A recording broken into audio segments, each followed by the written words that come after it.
Hi folks, Dave Schmidt here. Hey, I'm wanting to bring you a special program about the background in the history of the gold and also what is called the Global Collateral Accounts.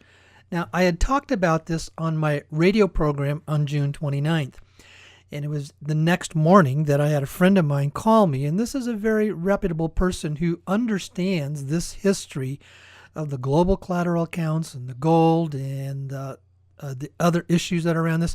And he has studied this stuff for years upon years, and he has contacts all around the world on dealing with this issue. And he called me up and he said, Dave, that program was absolutely outstanding. You basically hit it out of the ballpark. And that should end up being what is called a standalone program for reference materials. So what I have done is I have edited the June 29th radio program, and I have brought this down to what is primarily the content of what is there, and you're going to see the background and the history of the global collateral accounts. And I talk about this from two different perspectives. I talk about this from what is called the reported world, that is the historical world. You can see this in documents that are reported on various websites, blog sites, published books, history of the politics behind it, and stuff like that. And then the second thing I do is I talk about it from what is called the shadow world. The shadow world will be that of what is more of the esoteric and the etheric world, of the involvement that comes from the assistance and the direction of what we call galactic sources, of where this gold actually truly comes from. So I know you'll enjoy the program. Thank you very much. Okay. Blog Talk Radio.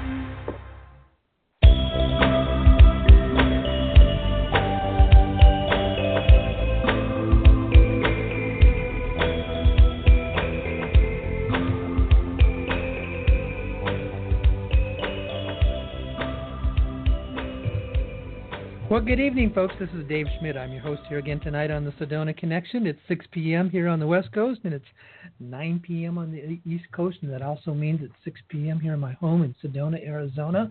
I'm sitting here at my desk where I have these absolutely beautiful big windows to look out, and I look out at these beautiful Red Rock Mountains around me, and we've had a little bit of a different day today. We had thunderstorms come through today. We had a huge thunderstorm hit us a couple hours ago, and so still a little bit cloudy in here. But, you know, it's interesting at this time of the year, people think that in the summertime, Arizona gets so darn hot. And actually, during the months of when we get into July and August, it's actually not that bad, because that's what's called our monsoon rain season. And this heat, the hot heat, also brings in the clouds. Now, what that means is we'll get kind of a cloud burst. It was yesterday. It was interesting that in an area here that's called, the village of Oak Creek, they had this huge downpour, thunderstorm, wind blowing, branches all over the place, and I was 5 miles away in West Sedona, and it was just sprinkling. And so we can get these little cloud bursts that are localized. It's a localized burst. But what it does, it also really cools everything down. Like, I am looking at where I am right now, and outside at my home here, it's only 80 degrees out there in my backyard. And the official temperature right now in Sedona is only 75 degrees. And so actually, July and August are very tolerable months here. In contrast to what we had 2 weeks ago here in my home and in my backyard, it was up over 103 degrees every day for almost 8 days in a row. So, but we're now getting into the monsoon season, and we kind of like that here. So, because it makes these two hot months of July and August actually be very tolerable. And again, for what I share is that where I live in Sedona, we're about 2 hours north of Phoenix, and we're at a 4,500 foot elevation, and Phoenix is at 1,100 feet. So we always run about 14 to 15 degrees cooler than Phoenix. So when they get up to 114 degrees, that means we're 100 degrees, and it's very dry heat, so it's very tolerable here. But that's enough of that stuff for tonight. I want to thank everybody for joining us. I should say this is the June 29th program here in the year of 2016. And I want to thank everybody that had joined us last week. We had a lot of callers that have come in last week. All right, well, tonight I want to talk about the history of this gold that's backing up all this money of this RVGCR, and why in some ways it would seem like it's so crazy, but why I absolutely believe, yes, it is going to happen, and yes, it is going forward, and yes, it is going to take place. But it's not going to, in my opinion, take place as you are reading on most of the blog sites. Blanca and I were talking earlier before the show started, and folks, I'm going to tell you, and I've said this more than once, if you are getting your information from the majority of your information from what you're reading on the blog sites, then I'm going to say the vast majority of that stuff is disinformation. And yes, you are going to be confused, totally confused, if that's what you're getting your sources. I've got some pretty good sources, real people, real money, real what I call elders, real dragon family, real people in Indonesia and Philippines, real buyers, real brokers, real attorney-in-facts, real paymasters that I talk to. And you want to know what? None, not one of them ever post in a blog site. The real people handling the real money don't go public, folks. They don't. And so if you are reading something on these blog sites, and this is my opinion, if they're not giving you their real name and they're not talking about a credible purpose and place and mission in what they are doing, and if they aren't in somewhat way talking to you about their sources, even if they need to keep sources confidential, if they can't give you an idea of this is who my sources are, then you can pretty well be assured it's deliberate disinformation. It's designed to keep you in fear, in anxiety, in what is called the hopium train, hope that it's going to come through, and keep you tied in, sucked in, and attached to an awaited outcome that for you is probably not going to happen because you're in the wrong flow of source of that. I would love to be wrong. But folks, this is a common sense issue. Most of the people that are reporting those things on the blog sites, they're living in what I call a dream world. They're living in a fantasy world. And again, one that just came out a couple of days ago, where this one guy that people are just jumping onto and loving on him and reporting what he is saying, and he is saying that take a $100 trillion Zim note, and by golly, they're not going to drop any zeros, and you're going to get a $1-to-$1 exchange, which means each one of those notes is going to be worth $1 quadrillion. Please, who in their right mind, I would say, if each of those is worth $1 quadrillion, then why in the hell are the brokers selling it on eBay for $55? Folks, it just doesn't make sense. Do you see? So if they're saying that stuff, they're playing you. I don't care how nice they seem to be, how good they appear to be. Now, Blanca and I talked about earlier about some other stuff of what we feel is really going on. And I don't feel it's safe for me to say that here online and on the internet. But folks, there is a reason, and I shared some of this in the last couple of weeks, is the cabal sources that do not want this to happen because they lose power and control if it does. They have for decades, if not over some centuries, used secrecy and fear to control the masses. Secrecy doesn't work anymore for them because you can't keep anything quiet on the internet, and we can spread this stuff all over the place. So their secrecy tactic doesn't work very well anymore. So what have they done? They've gone to disinformation. And in the disinformation, as I said, a large part of it will be true. There's elements of truth that are in there. But there's also, they are masters of what sucks you in, what pulls you in, what gets you hooked, what gets you hoping and wanting and keeping and going back as though you were addicted to all this. When I first started reading all the blog sites 3 years ago, folks, I had to admit I was there. I mean, I'd get up in the morning, the first thing I'd go and do and see is what did TNT Tony have to say today? And the last thing I do before I go to bed at night is I'd read what the blog sites are. And then all of a sudden, the rates started going from $3 to $5 to $8 to $10 to $16 to $23 to $35 per dinar. And I'm back and I'm saying, wait a minute, where in the world are they getting the quadrillions of dollars to pay for this? See, that kind of money does not exist. And so that's why when they're writing this stuff, it's sucking you in and it's pulling you in. And I don't care what they think about what I have to say in that. I think there's an accountability measure that they need to be accountable for what they're doing, and when you're leading people and wanting to be in places of leadership to make those kind of statements. Now, does that mean all this is, and see, people then they read that and then they think this whole thing is just a scam. Well, for all of you out there that think I'm a scammer, first of all, scammers take money from people. I don't take money from people. Now, yes, there is a donation tab on my website, but I'm lucky if I get one donation every 2 months. I don't ask for donations. I allow people out there, if they wish to do that, they can do that. Because I am a firm believer in money is an energy source and it has to flow. I give a lot of money away is what I do now. In fact, it was just 3 days ago, I gave $200 away to another individual. Tomorrow I'm giving $300 away to another individual. Because I understand if I want money coming into me, it has to flow. My source of income is my workshops. Nobody forces you to come to those workshops. It's always a matter of choice. People get to choose to come there. And because they do put that out, and also because of for security reasons, I can share more information there that I cannot share on the internet because of how it can be distorted, maligned, ridiculed, and etc., and taken out of context. So I have to be careful what I say here. But I can tell you one thing. I've had thousands of people attend my workshops. And I will have hundreds upon hundreds who tell you that it is one of the best things they've ever been to in their lives. And when I do a workshop, 20 to 25% of my people are repeat attenders, which means they absolutely love it and they keep coming back, and nobody forces them to. I just put it out there. They choose to show up. And it's because they understand and know the source and the truth and the information. Now, the day will come when I will be able to totally open up what I am sharing there, and a lot of it will probably end up being in the book that I'm going to write. But, you know, I've been also told from multiple sources that there are CIA people that just plain flat out do not like me and absolutely hate me with a passion. So I have to be careful about what I can say and what I can't say.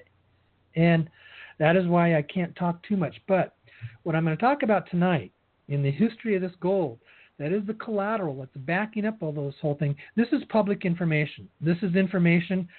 Most of it will be information that you could find by doing your own research on the internet yourself. And a couple of weeks ago in my newsletter, I had talked about there's always two ways to view or have a perception of what is coming at you. One is what is coming through the reported world.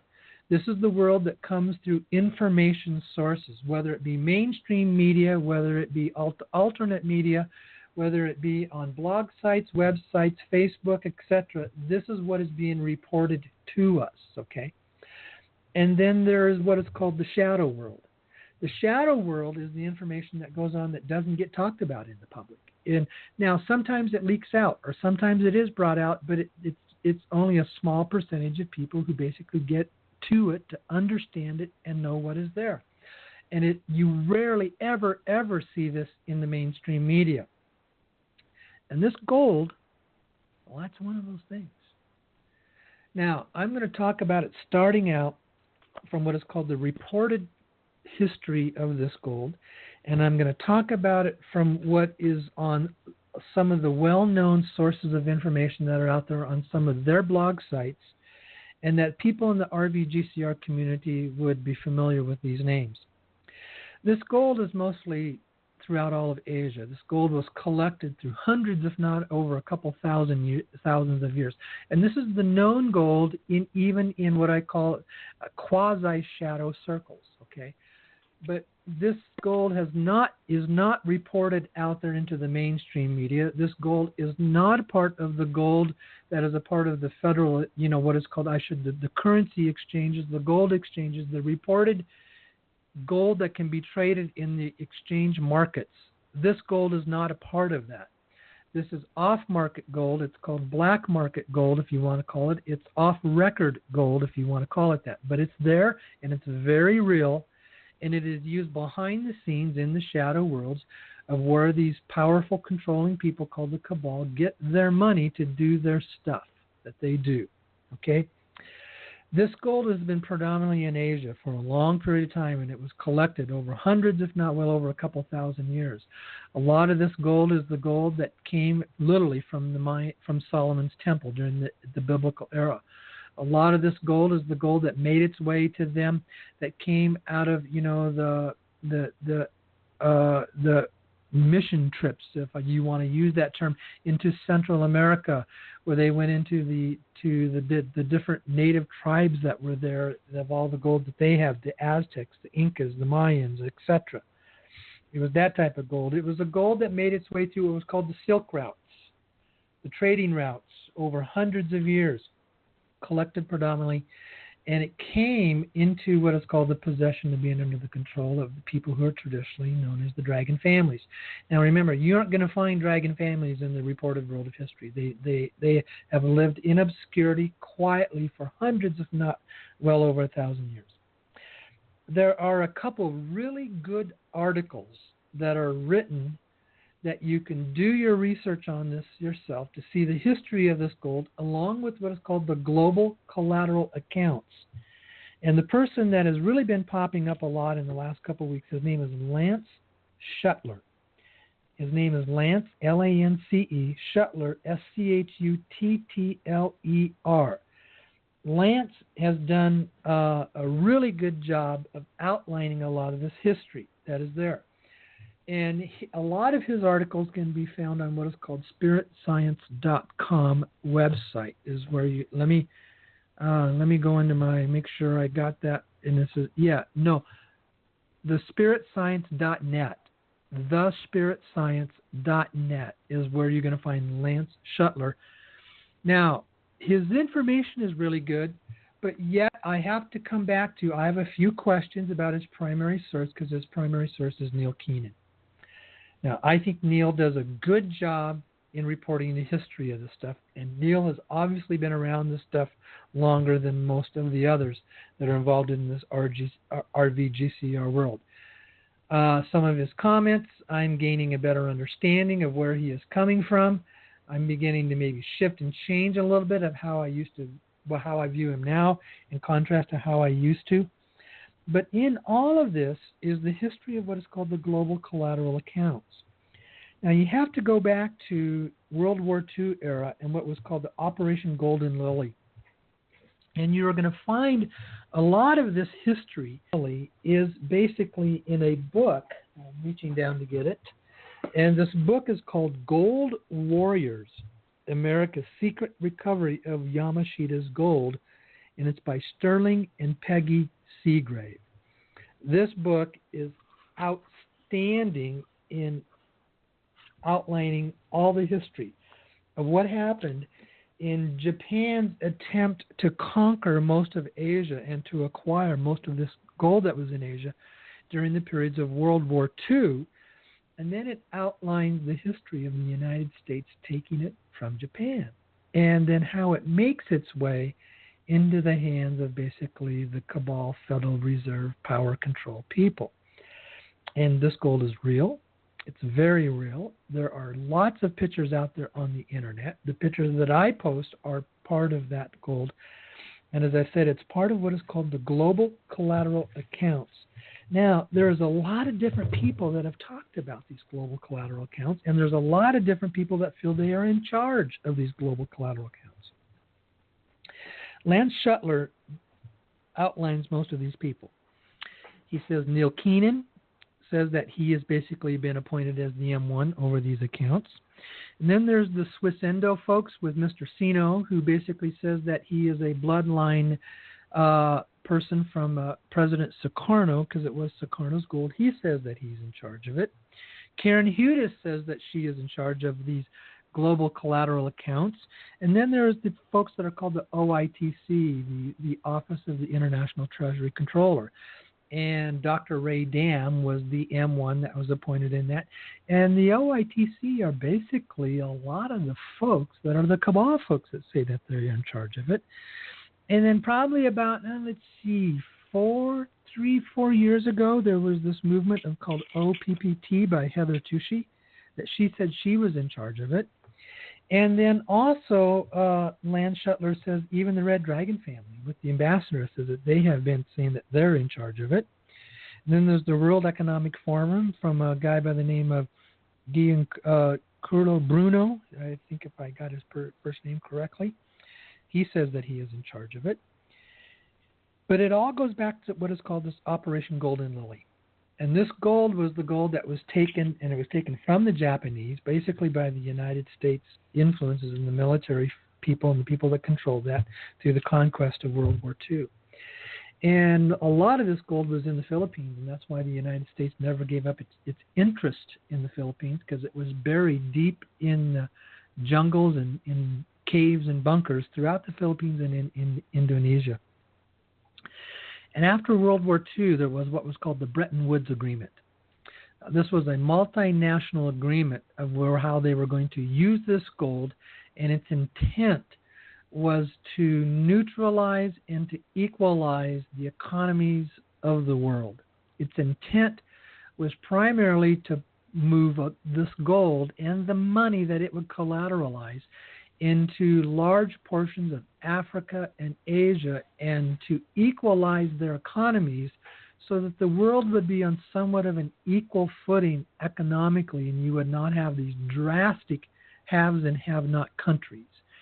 You wouldn't have countries like the United States and a lot of the more wealthy European countries, in contrast to 50% of the world's population that still lives on less than $5 a day. That was the intention of the Bretton Woods Agreement. And out of that agreement, President Sukarno of Indonesia was appointed as the M1, the one that was in charge and in control of all of this money. Now, there are different people who have the authority to appoint this M1. My history with the ambassador of the Red Dragon family says it was the Dragon families and their council of elders that appointed Sukarno as the M1. And then there were others that said, no, it was this council of the Bretton Woods Agreement that did that. But regardless of the fact, Sukarno was the one that was in charge. And also at this time, out of the Bretton Woods Agreement, they formed the International Monetary Fund, the World Bank, the Bank of International Settlements, etc. These multinational financial organizations. And they were to oversee this intention of the Bretton Woods Agreement. Well, what happened out of that is where you will find these cabal leading sources took control of this gold and didn't fulfill the Bretton Woods Agreement and used it for their own selfish power and purposes of what is called power and control. That's where you found the rising of the strength, where the Rothschilds and the Rockefellers became stronger. That's where you saw basically the rising of the Bush clan and even the Clintons that came out of this. And all the people that are behind these central banks in the Federal Reserve type of operations, they basically have used this gold that is a part of what is called the Global Collateral Accounts.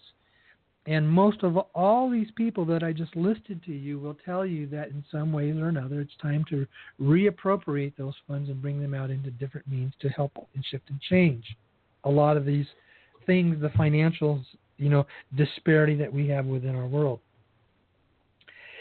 And when that had happened, then from 1945 until around 1960, which would have been about 15 years, President Sukarno was in charge of it, but he couldn't get it to work. But then President Sukarno developed a very good relationship with President Kennedy. And President Kennedy wanted to basically reinstitute the intention of the Bretton Woods Agreement. And President Kennedy then developed a relationship with President Sukarno, and they still had a lot. Not all of the gold was taken from Sukarno. What was a lot of what was called the Global Collateral Accounts money was placed into banks in Switzerland, where they have been controlled, what I would say, in my opinion, illegally by people who think they have the control of it, but they don't. When Sukarno developed a relationship with President Kennedy, it was that time that Kennedy wanted to undo the Federal Reserve. Kennedy knew their power, how they wanted to create a one world control and domination and dominate and control the world, and they were using this gold to do that. And he knew that the masses of humanity would always remain in what you would call these disparity situations as long as they had that power and control. So Kennedy had an agreement with Sukarno to take a lot of the Sukarno gold that was left over and to use that to collateralize new currencies. And that's when President Kennedy used his presidential order and developed this new United States Treasury note in contrast to the Federal Reserve notes. That basically meant that the Federal Reserve would go away because the Federal Reserve would no longer be issuing the currency for the United States. This agreement was called the Green-Hilton's Memorial Agreement. And most of the people out there on the internet will say that Sukarno and Kennedy had signed that agreement. They were ready to start releasing and dispersing these funds. And that's when it was either 9 days later or 10 days later, Kennedy was dead. Now, most of the people who really do their research will tell you that was the reason for Kennedy's assassination. When you read the articles that are there by Lance Shuttler, he will tell you that Johnson, who was the vice president, was behind Kennedy's assassination because he was controlled by the cabal sources himself. And he knew that if Kennedy had his way, that they were done. They were over. Their domination and power control would be over with. Well, this gold continued to make its way through various sources. After Kennedy's assassination, then Sukarno, the CIA came in and basically created what was called a civil war in Indonesia to get rid of Sukarno. And then when Sukarno was replaced, he was replaced by one of his generals, and one of his generals played the game. And that's basically when, again, what you would call these cabal sources came in and took a lot of the rest of the Sukarno gold. And they have this, and it was stolen. And again, this gold is a part of what is called this Global Collateral Accounts. Now, different people are going to see this differently. And as I'm describing this, there are some of these people that I outlined to you tonight that would probably very strongly disagree with me. And I'm not here to say that I understand this stuff 100% accurately, and I don't think there's anybody out there that does. I think we all have partial information. And there's only a very, very few people at the very, very top that have all the information. Because you see, if those people had the information, then they would be the ones who would be able to deliver, in so many words. Okay. A lot of these people, they have talked and they have talked and they have talked, but they have never been able to deliver. So why have they not been able to deliver? Why is it that they have not been able to deliver what they talked about? Because at the bottom line is they are not the ones who are in total control. They think they control it, but they don't have the ability to release it and deliver it. A lot of this gold is tied up, and you have to have various access to various accounts and various delivery items to get this gold released. And they have copies of documents, but they aren't the original documents of who is the rightful owners of all of these funds. And what you have is different people who think they are the rightful owners. Now, but I think what we're seeing happen is all of that. This gold still traces all the way back to prior to the Operation Golden Lily, prior to World War II, that yes, it was under the control of the dragon families and the elders that are there. Now, I'm using that term, dragon families and elders, because in my opinion, and as I've come to understand, there are different factions of those groups. And those groups were under a contract, what they call a mandate, and it was a 70-year mandate. And based on my sources of information, that mandate ended about 2.5 years ago. And when that mandate ended, it means there was nobody who was the top dog anymore. And so what you now see are these different people. And I'm not here to be disparaging toward these people. Some of them have lots and lots and lots of money, and I'm talking in the trillions. Some of them don't have hardly anything, but they have access to information.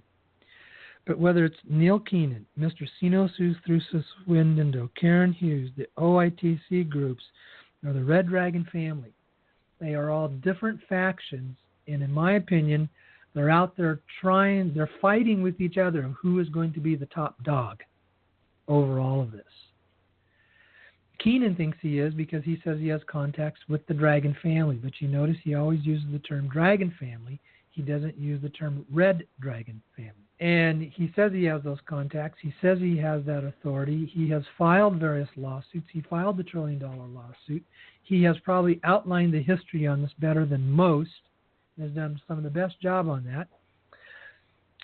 But I still think there was a couple things in there that were questionable, and I'm not going to get in that. I'm not here to disparage him. I'm not saying that he is the answer to all of it, but I am saying he's got some really good information, and his sources go back very strongly.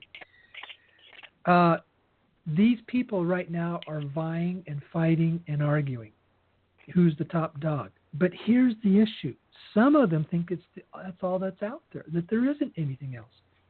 I've had some email communications with a person who's been a part of the OITC for close to 25 years, and he was adamant. He says, this is all there is. There isn't anything else that's out there. We are the ones who control this. And he even comes back, to Queen Elizabeth and some of the others who are the controllers of these accounts, etc.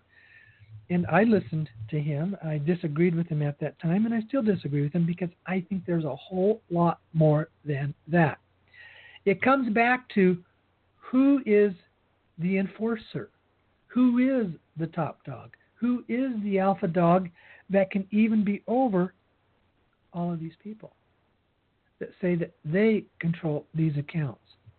Now, that's all a different story that I don't want to go into in depth and in detail tonight. But what I do want to say is that this gold is very real. And you're talking about scores and scores of trillions and trillions of dollars.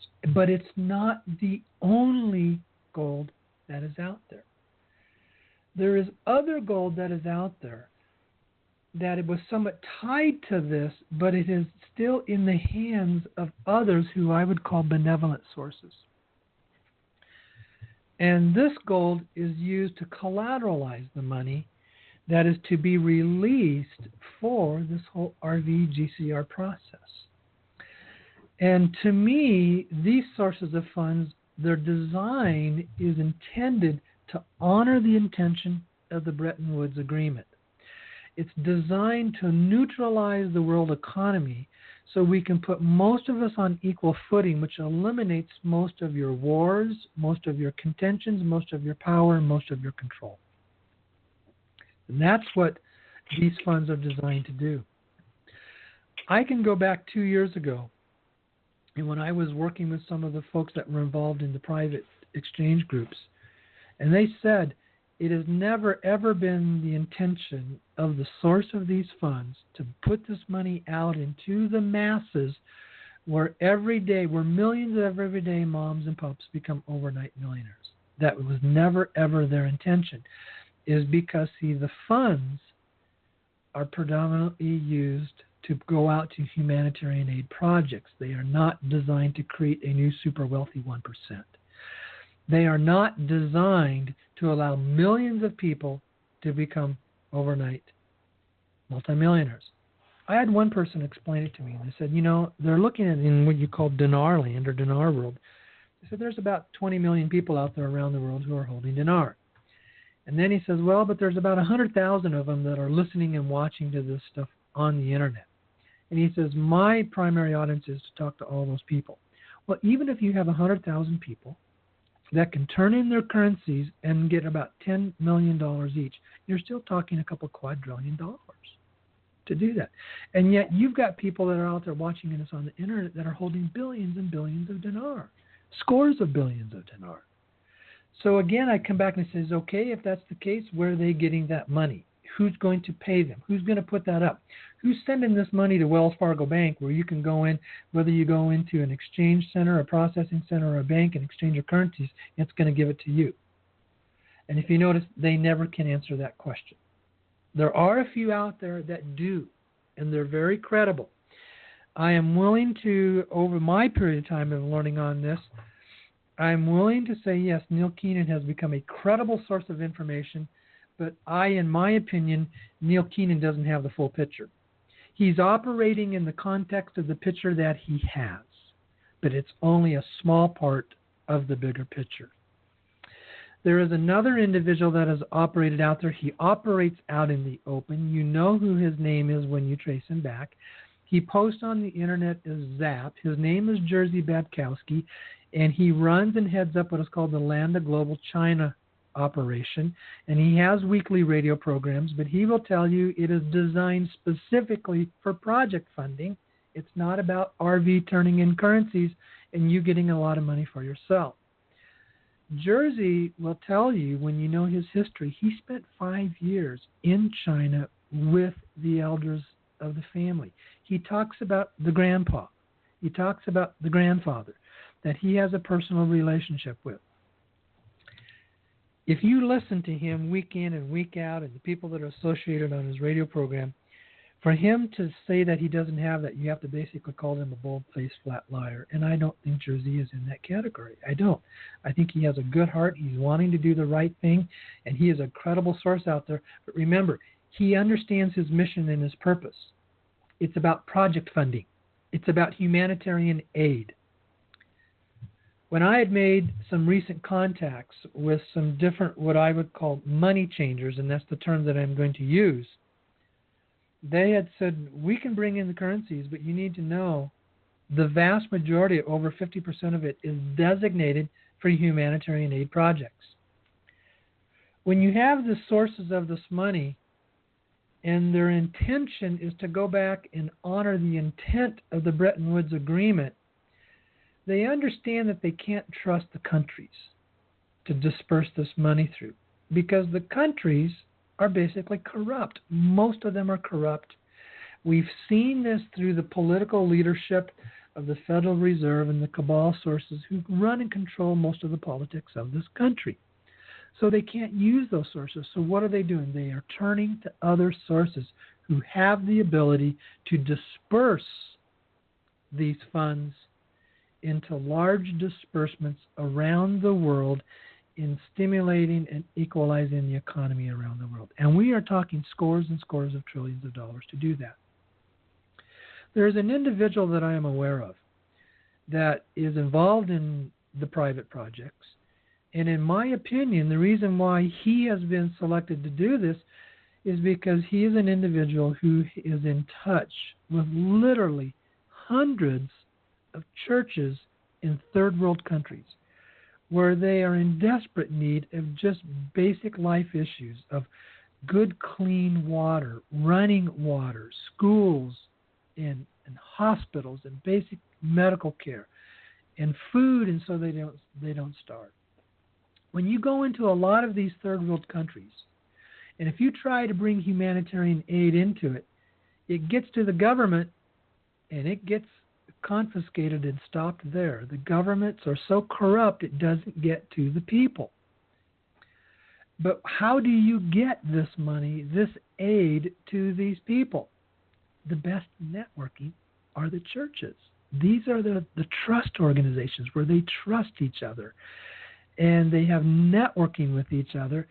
And this individual has one of the best networkings around, and I think that is absolutely why he has been selected for this purpose, and that is his mission. That is his life mission, is to be basically a conduit of a means of these literally billions and billions of dollars to flow through so he can get it to those sources that he is in contact with.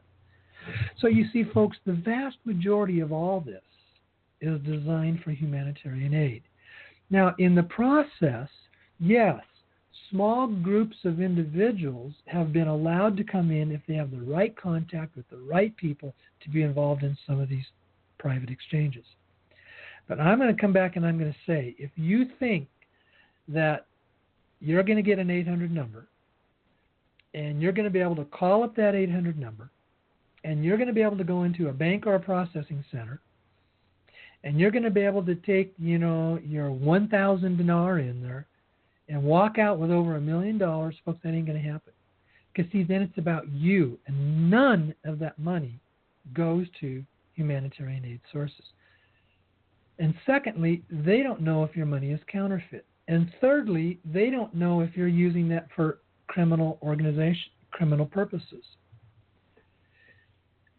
You follow the money, and follow the money. And you trace it back to its source as far as you can go. And that's what I have been trying to do, is to trace this money back to its source of where it comes from. And I believe I'm in contact with most of those sources. I'm not saying that I am the absolute person who knows it all and has all the answers, but I think I'm pretty good in contrast to everybody else that is out there. I've done my homework. I know how to follow sources. I've been able to develop contacts and friendships with people who are investigative reporters who know how to turn over every single stone and find stuff. I've been able to develop relationships with money exchangers who can tell you the source of where it is coming from. And just yesterday alone, I was on the phone for close to 3 hours talking with people and some of the private exchanges that are saying, yes, we are very, very close to being funded. Now, on the larger scale, though, don't expect all this to happen overnight. Now, I'm going to tell you what is my opinion. I think when you look at the very, very larger scale of the funding sources of who's releasing these trillions of dollars and what is their intention, I think they are of a mindset that they can't, they are not going to release this to tens of thousands and hundreds of thousands of people to become overnight multimillionaires because it totally upsets the global economy. You created a new super wealthy 1% of power and control. And it has not done what is its original purpose and intention of the Bretton Woods Agreement. It has not dispersed itself out to humanitarian aid organizations and causes. Now, yes, the individuals who are coming through are going to be handsomely rewarded for their currencies. But if you are of the mindset thinking that you bought dinar, dong, zim, or whatever as an investment, that it's going to explode in value overnight, then I'll come back and say, well, who's going to come up with that money for you? Because when you take currencies into a bank and to exchange it at a bank, basically that country is buying it back from you. And I've used this illustration before. Why would Iraq sell a currency at a tenth of a penny and then buy it back at $3, which is a 3,000% increase? Who in their right mind does that? Gives money away like a Santa Claus at a 3,000% loss. That's what they would be doing if that happened. But now let's come back to all of this gold. It's out there. It's very real. There was these original Bretton Woods agreements, contracts, these global collateral accounts. And you can do your research on the internet and find that yourself. Go through and look at Neil Keenan's website for that history, Lance Schuttler, Schuttler, and the book that I mentioned to you, Gold Warriors by Sterling and Peggy Seagrave. And you can see that it's out there, it's real, and it is beyond our comprehension, and it is not out there on the normal market. Now, in my opinion, they are also ready to start releasing these funds to stabilize the world economy when the fiat currencies collapse. That is another intention of this. Now, last week, I said for the money to come down to the private exchanges on the large scale, whether it's the corporations, whether it's the whales, whether it's the individuals or the countries, the sovereigns, before that happens, there were three things that had to take place. Number one, the Chinese yuan had to become a part of the world reserve currency basket. That decision was made in October of last year. For all intent and purposes, that is already done, even though it is not actually trading on the open market as that, but that is going to be happening. The second thing was there needed to be the shift from the fiat currencies to the new asset-backed currencies. Because see, right now, the currency of the United States, and the United States is still the predominant world reserve currency. It's not a government currency. It's a currency that is owned by a private corporation, the Federal Reserve, and the United States government doesn't own it. But it's fiat. It has nothing that backs it up. Its only value is the value that the people give to it. And that confidence is rapidly being lost. And they know that it could basically collapse overnight because all of your G7 countries, which are predominantly the European countries and the United States, Canada, and Japan, are basically bankrupt. They are in debt beyond their ability to recover. And it's been their constant debt cycle that has funded these fiat currencies. When you go to an asset-backed currency, now a term has been used called the TRNs, Treasury Reserve Notes. What I am being told is that they aren't going to use that term. They're going to use USN, United States Notes, which means the United States government itself is going to put out its own currency for its country. Where right now it's a private corporation, the Federal Reserve, that does that. And they're going to back it up. And they're going to back it up by all of this gold that is out there. And it's not, to me, I think it's beyond the global collateral accounts. Now, some people think the global collateral accounts are sufficient for it. It's not my decision to make whether it is or it is not. But the second thing that has to happen is we have to make that transition. And the reports that I am receiving is that could happen any day, any week, and yet it could stretch out all the way till next year. There are too many variables involved to determine if and when that will actually happen. And then there's a third thing, in my opinion, that has to happen. The controllers of these fiat currencies, the controllers of the central banking system, the controllers of the Federal Reserve System and all of its counterparts around the world, they need to either surrender or step aside. And they are led by the Rothschilds family. And yes, the Rockefellers and the Morgans and the Warburgs are very, very strong in that involved. But it's basically the Rothschilds are the controllers of that. They know it's pretty much game over for them. They know they have lost control. They know that they do not have the ability to continue as they have in the past. And I'm now coming to the reports that come from Benjamin Fulford, and I think his reports are fairly accurate. I have contact with an individual that can pick up the phone and talk to Ben Fulford anytime that he wants to. And he says he has always said, and I am the believing, that Ben reports honestly what he is told. Now, sometimes his information can be off. It's because his sources aren't very good, or sometimes his sources don't give him honest information. But for the most part, it's very good. And it was about a month ago, or somewhere in there, it was reported that the White Dragon Society had basically put up a ransom on the Rothschild's head and said, you either need to come in and talk and negotiate, or we're coming after you. And that was delayed, and it was put off, and they were playing their games of trying to think it was just a bluff and to call their bluff. And the White Dragon Society came back and said, no bluff. You got 48 hours to report, or we're coming after you. And then the latest report that came out from Fulford a couple of days ago said they are now in negotiations. Now, in my opinion, I think what they are doing, they are in the process of negotiating a peaceful surrender to just have the Rothschilds go away. They do not intend to come in and want to kill them and slaughter them and put them away and stuff like that. They're just going to say, go away. You release and you relinquish all of your control over this. Now, obviously, those have to be rock-solid contracts with a backup to throw them in jail or get rid of them if they renege on that. And the date is that there's a July 10th date that is set on that.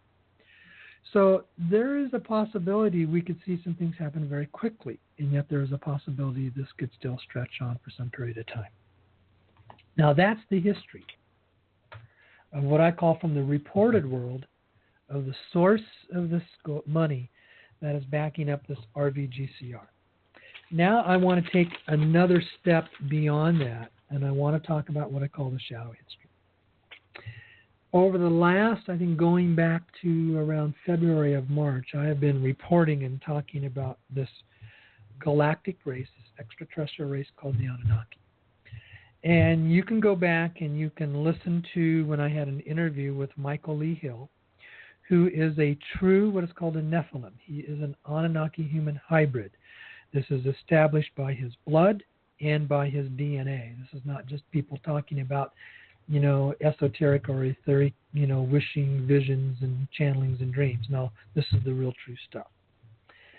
And Michael knows who he is. He knows his history. He knows his background. He knows who and why he is that he's there. And there's lots of different stories about the history of the Anunnaki. And there are stories that come out on both sides. And I cover that in my 2-hour interview with Michael.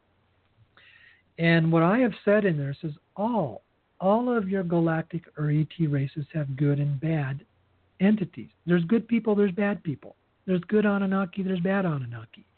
There's good Palladians and there's bad Palladians. There's good Arcturians and there's bad Arcturians, and the list goes on and on and on. It's because when they step into the Earth environment, they step into an environment of free will. And you can read about the history of the Anunnaki, and most of it is not in a very positive light, because most of our human problems of the human race stem from them when you research their history. But what most people are not talking about, and what most people are not referring to, are the good intentions of the ones that were the good ones. And that stuff and that history came down through a person whose name was A.R. Borden, who was the head of what's called the ACIO, which was a branch of the NSA, and which later also branched out to what was called the Labyrinth Group. You can do your history on that, and you will find that.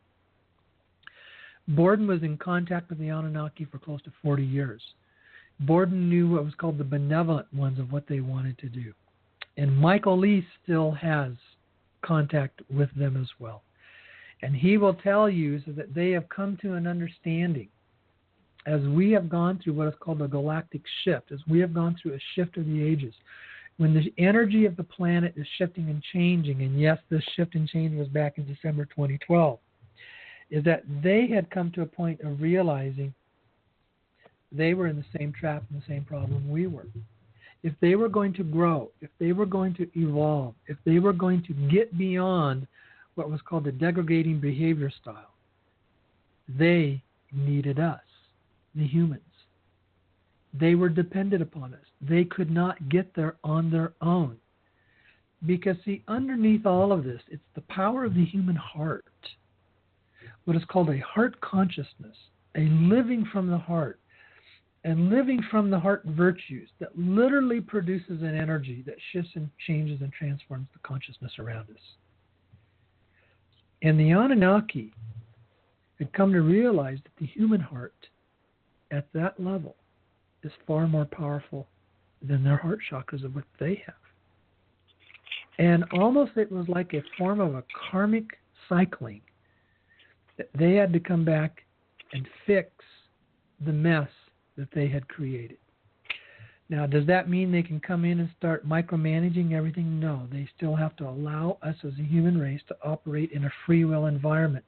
But they can work with those who are willing to work with them, that are ready to. They can assist, they can give guidance, they can give direction, but they cannot hands-on fix the problem. We as humans have to fix our problems. It was in a discussion that I had earlier this week with Michael Lee. And he says, Dave, you have been absolutely right and correct. This gold, the amount of gold that is out there, the Global Collateral Accounts, the Sukarno gold, it's just only a very, very small portion of what is out there. There is so much out there that is beyond your imagination that you cannot even begin to comprehend it. And it's the Anunnaki's gold, because that's why they came here. They came here to Earth to mine the gold. And they had mining operations that were so far beyond anything that we have today of what they were able to take out. And then they're not depleting the resources of the gold on the Earth, because there's an unlimited supply that is in there. They know how to go in and how to find it in ways and technologies that we don't even have today. But it's their gold. It belongs to them. And when they, for a period of time, pretty much left the planet, they left the dragon families in charge and in control as the keepers, as the custodians. And in my opinion, those dragon families haven't done a very good job of what I call integrity responsibility, because they allowed the rise of the cabal. They allowed the rise of the Rothschilds. They allowed the rise of the Rockefellers. And I sat down and had dinner with the Red Dragon. He said, they are our slaves. Well, if the Rothschilds and the cabal are your slaves, then that means there's a degree of accountability that you have for how you allowed them to do that and create this degradation of the human race. Now, here's where some people are going to have a strong disagreement with me. And I don't care what the others think. You see, the reason why I don't care if you can say it's Neil Keenan, Swiss Indo, Karen Hughes, OITC, OPPT, the World Economic Forums, or the Red Dragon family. None of them have the authority to release the funds because none of them are in control anymore.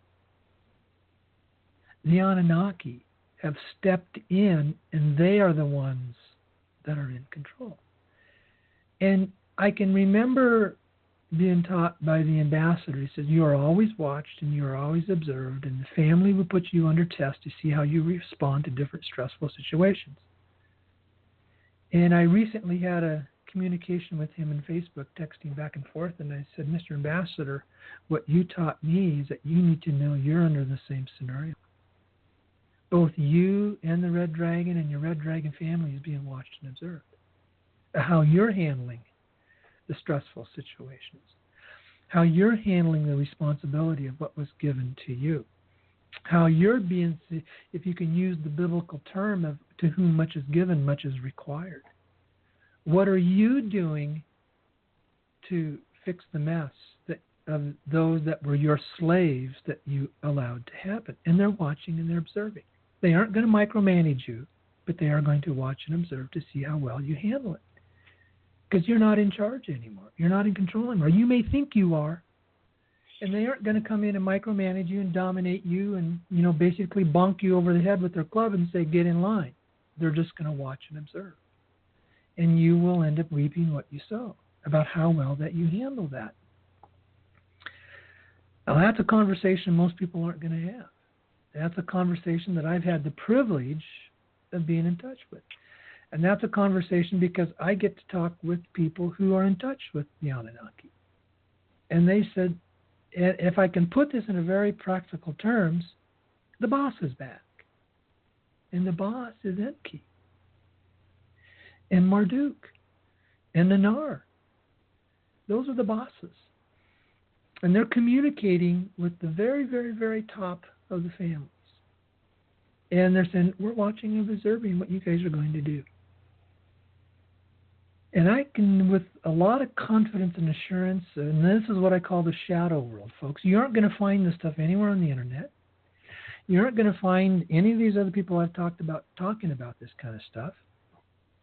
But I've had the privilege to understand that and to be in touch with a lot of them. And the vast majority of these people are good, benevolent people who want to do the right thing in helping us here as humanity to get through all this stuff. Now, I'm going to share with you how I understand it. This money that is beyond the Global Collateral Accounts is going to be released. But it's going to be released on a step-by-step basis. All the everyday folks out there that are holding all this Dinar and Dong and Zen, I think they're going to eventually get something. I really do. I absolutely believe that. And there are some that are in the early stages that are involved in the private exchanges that are going to get more.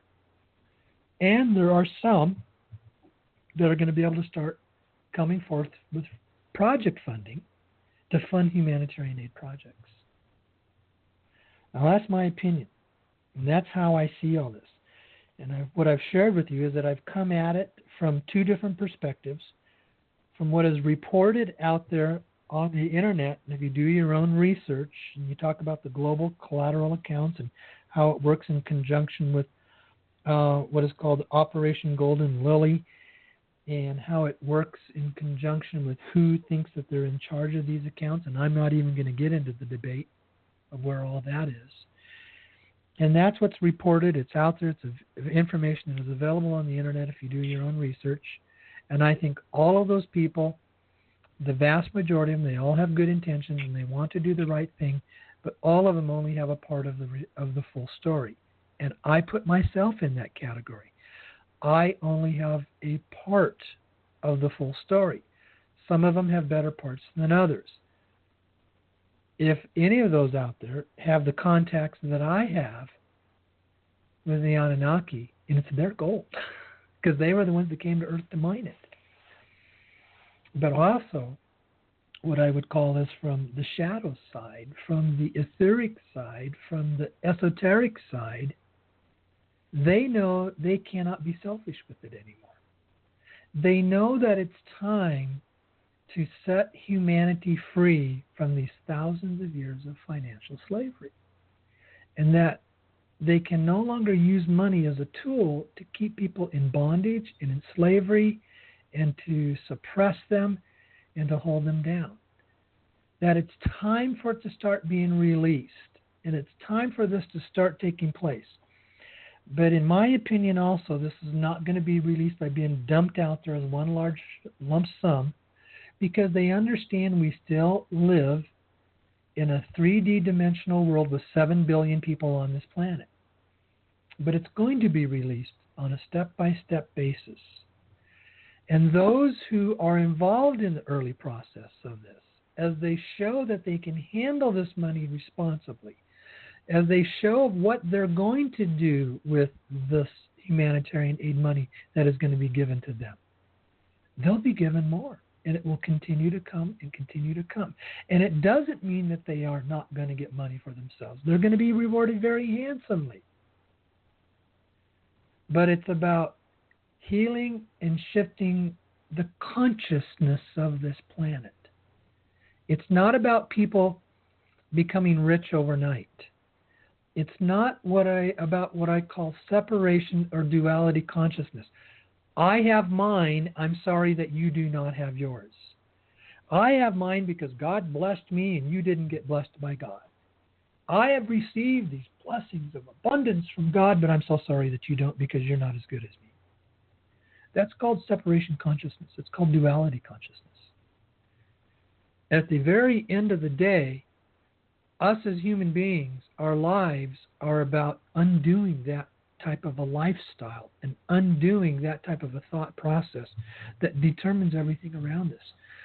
This can't be about me getting it and somebody else not getting it. It has to be about I am a conduit for it to flow through me. Yes, I will be rewarded handsomely, but I do that as an example, as an illustration to others to say, step in and start becoming like us collectively, and that you have a collective consciousness around us. There are a lot of people that have good intentions, but underneath it, in their subconscious minds, they're still stuck in depravity, in lack, in fear around money. Money is an energy. And what happens with all of a sudden you have just a ton of this energy come into your life? If you've got some unfinished business in your deep, subconscious parts of your life, you're going to have to face into that and to deal with that and clean and heal all that part of your life. I was a person for about the first 56, 57 years of my life struggled financially. It didn't make any difference what I tried to do or where I was or what I was doing. I was just always getting by, and I never had really extra, and money just didn't seem to stick to me. It was like it would just flow through me, but I never got to really taste it and feel where I was at peace in what I call a flow of abundance. It was about 2.5 years ago I went through a huge shift and transition in my life. But prior to that, I was aggressively and assertively working at healing that old unconscious part of me. I should say subconscious part of me that was stuck in a lack mentality. And then when all of a sudden I started doing my workshops, my life started changing. And I went through my own period of time of shock. Of I could get out there and do these workshops and I could get into this radio program, and my life, everything seemed to be really good out on the surface, but get me off the stage, I was still struggling with my own lack of self-love. I was still struggling with how I'm handling all this attention, and do I deserve all of this? I was still struggling with what's happening to me. I don't know how to handle all this going on and coming at me so much so fast. I don't know how to handle these 100 emails coming in each day. And I had to work through that in my own stuff. All those are things at our subconscious level that is old unfinished business that we need to clear out and clean out. And when you clear and clean that out, those are old energy sticking points, if I can use that term. Those are old energy stuff that's still stuck in there that needs to be flushed out cleaned out. And you do that through the forgiveness process. And you do that from living from your heart. And when you start cleaning that stuff out, you clear the channel of the energy of money to flow through you. You become a conduit of source so it can flow through you.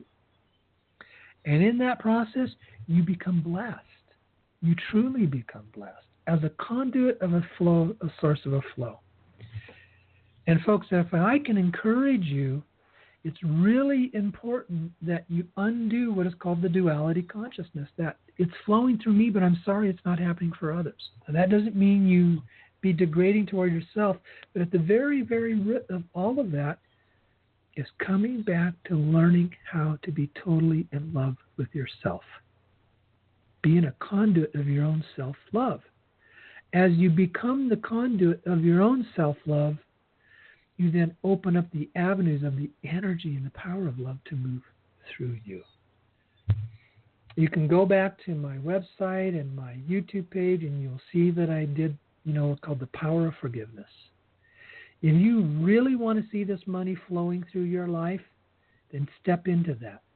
Do the work that you need to do to clear out all of your old stuff, the old unfinished business, so it can flow through you. Don't put any times and dates on when that is going to happen. Live in the now moment. Live in this present moment of finding yourself in love with other people, in love with God, and in love with yourself. And when you do that, love energy flows through you. Money flows through you. Money becomes attracted to you. It comes to you. And that's the life that I am now getting to live. I'm finally getting to live the life that I had envisioned and wanted to live. But it happened when I cleared out my old unfinished business. And I struggled through stuff. Yeah, I did for a while. And it wasn't always smooth and good. And I'm still got things I'm still struggling through. But I had a turning point happen in February when I visited Michael Lee Hill in his home in Ohio for the first time. And I can remember sitting down with him and I said, Michael, I've had the opportunity to become in touch with these elders and dragon families who say they own 95% of all the money on this planet.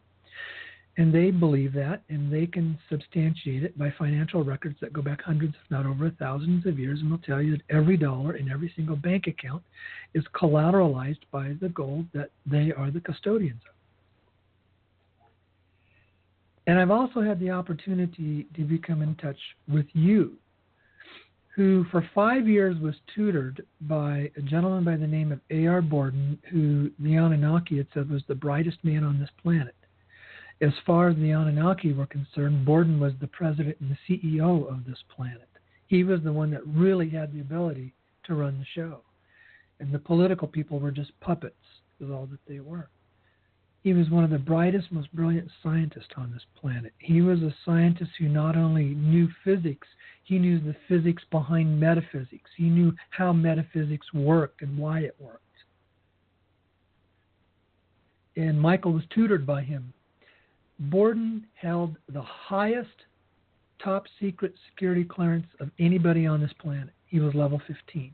Nobody else had level 15. Borden had access to information nobody else had access to. Borden knew stuff that hardly anybody else, only those in his very close private circle knew. And I'm meeting Michael, and I'm visiting with him, and Borden had given a lot of documents and information to Michael, and Michael gave all that to me. And I'm thinking, how am I getting this? And I can remember sitting there in his home and in a quiet moment, and I'm saying, is this really happening to me? Why is this happening to me? Why am I getting all this stuff? And that's when I realized it really truly was. And that's when I quit asking the question, is this really happening to me? And I accepted it truly was happening to me. This was a path that I was being led down. And it was a path that I had the privilege and the opportunity to be a part of. And yes, I have to say the same thing to myself, to whom much is given, much is required. Much has been given to me is contacts and information with people that very few people get to have the opportunity to have contacts and get information from. And for me, I just know it's a divine assignment. It's what I do. But I also know and understand with it comes a mission and a purpose. And it came to me, that was a huge shift and change for me when I once again took a huge shift in my life about loving myself. That felt I could do this. I was worthy of this, not because of past issues, but I absolutely believe that I had brought myself to this because the most impassionate thing in my life is clearing out and healing all my old stuff and junk. I'm more passionate about that than anything else in my life. It's a daily part of my life. It's a daily discipline in my life. I work at it every day, and I work at it with a joy, and I work at it with love, and I experience the shift and changes in my life, and doors just keep opening up for me. That's all I can say. So I know I'm on a path. I know I'm on a mission, and my path and my mission is to help you. I was sharing with a person earlier today that I was on the phone with. I have two primary, I feel like, missions in my life. One is to help as many of you as possible get across the goal line and being able to exchange your currency so you can be set free financially to go help others in this world. The other is to understand this whole concept of separation consciousness and duality consciousness and to help us work through that to where we are free in our souls and in our hearts. Those are my two life passions, and I love what I'm doing. And I believe I'm very good at what I do. It's just because that's my gift. That's what I do. I don't think that's a bragging statement. I just think it's based on, the evidence of what happens in my life. I don't care about how many people I have on my newsletter list. I don't care about how many people that I have sign up. That's not my intention. Because I feel if I do my job right, that stuff, you attract it into your life and it just finds you. And I know when the time is right, I will take another shift with a large group of people that will come into my life. My newsletter list is picked up by almost 1,000 people in the last 2 or 3 months without even trying. Everything I do by word of mouth. I don't promote myself. I don't put it out there. I just do my newsletters. I put it on my website. And if it gets out there, it's because other people put it out there. And what you want to do in sharing that, that's your choice. But this is where I am. This is where I come from. This is what I understand. Yes, other people are going to see it differently than me, and because they're going to have a different frame of reference at it than what I am. And I'm not here to say I know it all, but I do think I've got some pretty good sources. And so tonight, I want to say thank you very much for listening to that. And with that, Blanca, what kind of comments would you like to have before we move on to some of the callers? Well, you definitely gave us a lot of perspective and insight on the story of the gold. And even, of course, I've been doing a lot of research on it as well, but it was nice to get clarification that there are several voices who claim to be the shepherds of this gold with, various legitimacy, I would say. And, yes, they seem to be the ones that say that they're the ones carrying the ball and everybody else is an imposter. So it sounds like everybody's out there, reporting what they can, I guess, given from the insight that they have. The other thing that was interesting is the mention that, yes, there are global collateral accounts, and there's plenty of gold there, but that there's also additional gold available from benevolent sources. And that's kind of a new, I think, nugget of information for people to kind of meditate on and think about. And like you say, that's probably not something that's going to be heard about a lot in public. No. The Anunnaki have clearly communicated that there is an unlimited, inexhaustible amount of gold on this planet. And you have to understand how the gold comes into existence. It first comes into existence into an etheric form. And it was the Labyrinth group that had let us know is that it's the power of gravity that is within our world. And what happens is the gold comes in first literally in an energetic etheric form and moves into the earth. And it's the power of gravity that solidifies it and takes it from a vibratory, etheric, energetic form and turns it into the solid metal that we know of it as gold.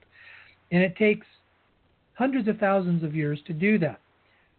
But what they are clearly communicating that there is so much etheric gold in this planet that is not yet solidified, that there will always be an unlimited amount of gold available to us.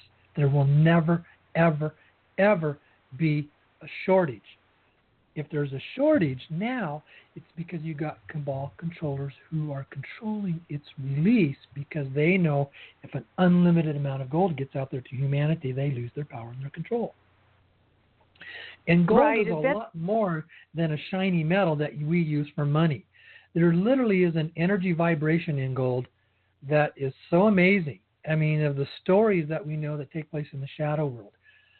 Gold is an energetic source that creates the portals that the galactics and the ETs come through here into our Earth environment. Gold creates those portals. Gold is the energy behind those portals.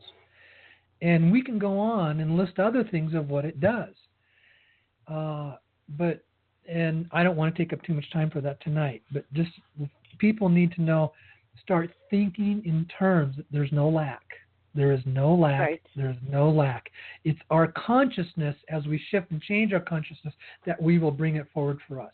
And this is going to happen over a process of some years. So go ahead. Well, yes, and as you were talking about that, and then you transitioned into the shift of consciousness that is necessary for us to shift from a consciousness of lack, a consciousness of struggle and survival, to a consciousness of abundance and prosperity for all, that I was thinking, what was ringing in my head was that the gold, the metal that you were talking about, as well as the gold, the state of being that you were talking about, kind of linked me again to alchemy. And so that there is an alchemy, energetic alchemy involved in bringing the gold through from the etheric form. And then there's a spiritual alchemy required to take, base emotions, base fears that are programmed from outside sources and even within our human instrument, to take those base emotions and with work to transform those through forgiveness is one tool into the gold of love and peace and bliss and happiness and truth, as opposed to the lies that we're surrounded by right now. Mm-hmm. Yeah. It's interesting. If you think in terms of, when I say the unlimited supply of gold, think in terms of water. Water appears in three different forms. It can appear as a solid, a liquid, or a gas. There's an unlimited supply of water in the form of gas in this environment and our atmosphere. Unlimited. It's out there all over the place in a gas form that we don't necessarily feel or see, but it does appear a little bit in clouds, and then it appears as rain, and it's liquid. And its state is dependent upon the temperature, i.e. the pressure that is put upon it. Well, gold is very similar. It appears in an energetic etheric form that we do not see and feel and cannot touch it with our five physical senses. But the gravity energy of the earth, as it is in the earth and it gets in touch with that, solidifies it. It's like it takes it from a gas to a solid. And so the gold that we know in its metal form still has a very, very strong energy content into it. It's not a coincidence that gold is the highest electricity conductor on our planet, because underneath all of that is a very, very high vibratory, powerful energy that is in gold. That's why gold has always been the sought item for every generation of all the multiple races through thousands of years of history on this earth. They've always wanted gold. See, it's only in the recent history that it became symbolic of money. Prior to that, it was always symbolic of energy and transformation power, because it was used as that source, and they understood it. And that also was happening at a time that the vibration of the energy, collective vibration of the energy on Earth was much higher, so its energy would be released more. It's like the difference of what you can do with ice versus what you can do with water as a liquid. You're kind of limited in what you can do with it as ice.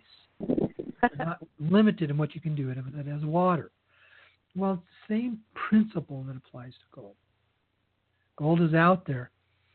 It's in its energetic and etheric form, but yet it is also in its solid metal form. But there's an unlimited supply. And it is the energy consciousness that we apply to it that where it becomes beneficial to us for how we want it and what we want to use it for. Thank you, folks, for joining us tonight. Blanca, you got about 10 seconds. Anything you want to share with us? Just want to say thanks for the wonderful, marvelous story. We got a lot of thumbs up, and hope you have a great week. Yes, I hope I have a great week as well. It'd be nice. And folks, we just want to thank you again for joining this week. I hope this program has been beneficial for you. If you got problems on it takes about 2 to 3 hours before they get the archive up. Just keep working at it, and you'll find a way to get it done, okay? Thanks a lot for joining us all tonight, and we'll see you next week. Okay, bye-bye.